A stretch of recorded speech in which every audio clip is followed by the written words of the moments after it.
Hello. Hi. Hi. This is the lore video. Hello, everyone. Welcome. This is another SMITE Chronicle. Not Persephone. Persephone has just been announced on patch notes. She looks amazing. I can't wait to be resurrected by a spooky, scary skeleton. Yes, the staying alive after death thing is really cool. So cool. Anyway, before we get going, if you would like to join us in voting on the most fun hunter community bracket that we've got going on right now, it's in the quarter-final stage.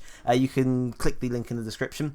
But this is SMITE Chronicle. This is about Persephone. She does not have much going for her in terms of stories. Then why are we talking about her? Because this first part of the video is mostly going to be the lore that they went over in the patch notes that most people know. But for like the last half of the video, there's going to be more stories that people don't necessarily know about. So, here is the story of Persephone. So, we'll start off right off the bat. This story is mostly known as the Rape of Persephone. Good start.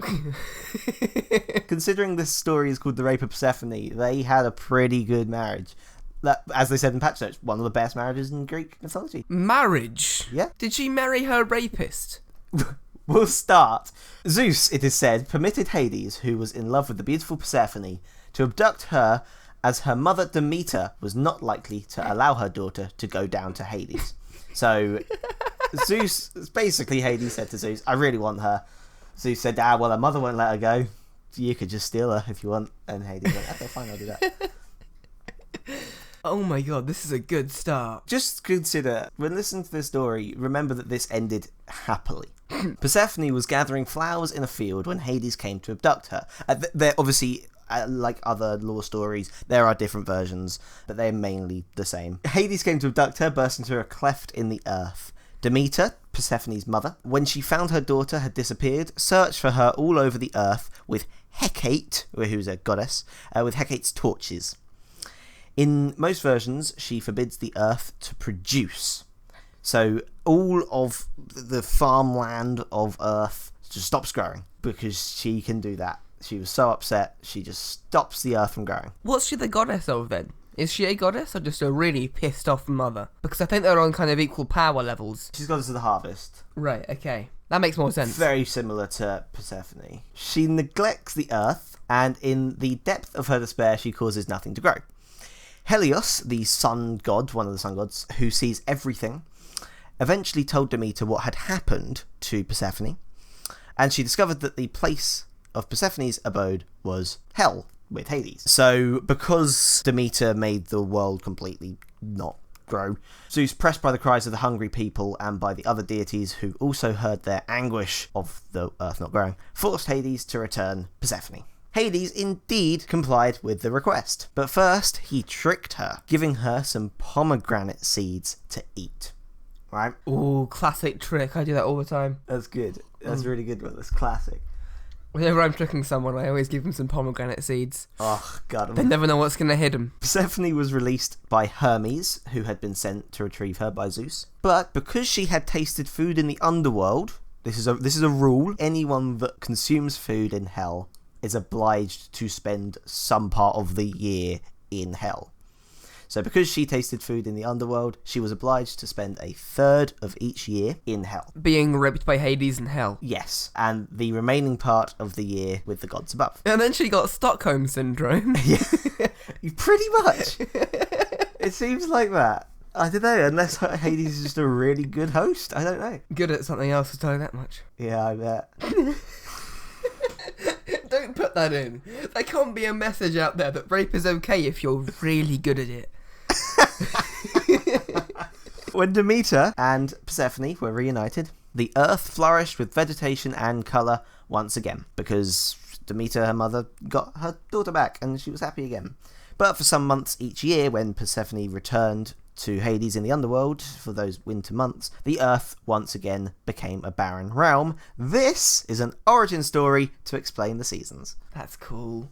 There you go. So that's the general Persephone lore and what they spoke about on patch notes. That's done. They lived happily ever after. They're happily married. Happily married. Happily married for 3 months of the year. I don't know whether they visit. I don't know.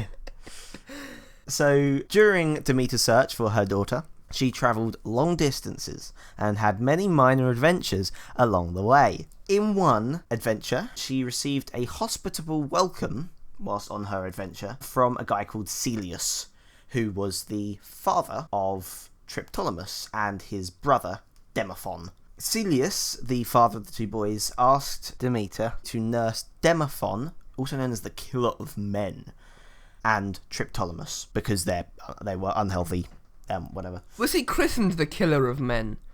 Is this a thing that was planned? Sure. 'Cause it's not a great title. Was he born and then it was like, oh, look at our little killer of men. He's so cute. Or he came out of the womb, immediately killed a man, and was known as the killer of men. Demeter saw Triptolemus was sick and fed him her breast milk. Sure. Not only did he recover his strength, but he instantly became an adult. Sure. Just like that. As another gift to Celeus, for her gratitude for his hospitality, he was a good host. Very nice. Not as good as Hades, obviously, but, he's Oh, a God. good host. He let him come in. Demeter secretly planned to make Demophon, his other son, immortal by burning away his mortal spirit in the family hearth every night. Why secretly? Is his dad going to disapprove of him becoming immortal? Well, so the idea of this is you're putting a kid in fire, basically. Oh. And because she was doing this secretly, not telling the parents, she was unable to complete the ritual because Metanira, their mother, walked in on them two doing the ritual. So Demophon's mother walked in, saw Demeter putting her child into a fire, and basically distracted them, and she couldn't complete the task. Because of this immortalization thing being ruined, this actually is the cause of Demophon's death. Why didn't she just ask for permission? I don't really know, because considering that she was doing this for giving the parents a favour, right, so you'd probably ask to make sure it's okay before being in, their bad side. Yeah, it just doesn't make sense Yeah. to make your son immortal without asking first. She just wanted to give him a surprise. Surprise, your kid's immortal. Meanwhile, he walks out of the room with a fire in it, all charred with, charcoal on his face and, one of his hairs still burning off the top of his head. But he's immortal. It's fine. It's fine. He's going to live forever. Swaying and just falls over. He's completely fine, though. He definitely won't He die. can't die. She felt bad about this. Which is valid, I think. Which is pretty valid.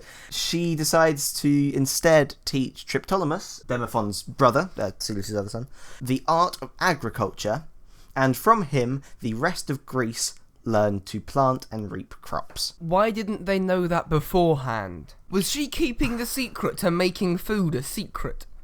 Why didn't she tell people how to make food? That seems like the nice, godly thing to do. You'd think. I don't know, but did she have a business going? I don't know. She was selling the food and not telling anyone how to make food. Right. That's a clever goddess. Wow. Yeah. He flew across the land on a chariot drawn by dragons, while Demeter and Persephone, after she came out of hell, cared for him, made sure he was healthy and stuff like that. So I'm going to assume he flew across the land on the chariot, maybe spreading agriculture. Yeah, just throwing seeds on the floor, just Yeah. that'll make food in a bit, you're welcome. Everyone just getting seeds dropped on their head, what? Isn't there that thing of, if you drop it from high enough, it actually becomes deadly? Is he just killing people with supersonic seeds? Oh, nice, that's what he was doing. Oh, this isn't a happy ending at all. No, he's just killed half the population. So Thanos should have done it. Thrown seeds from a chariot drawn by dragons.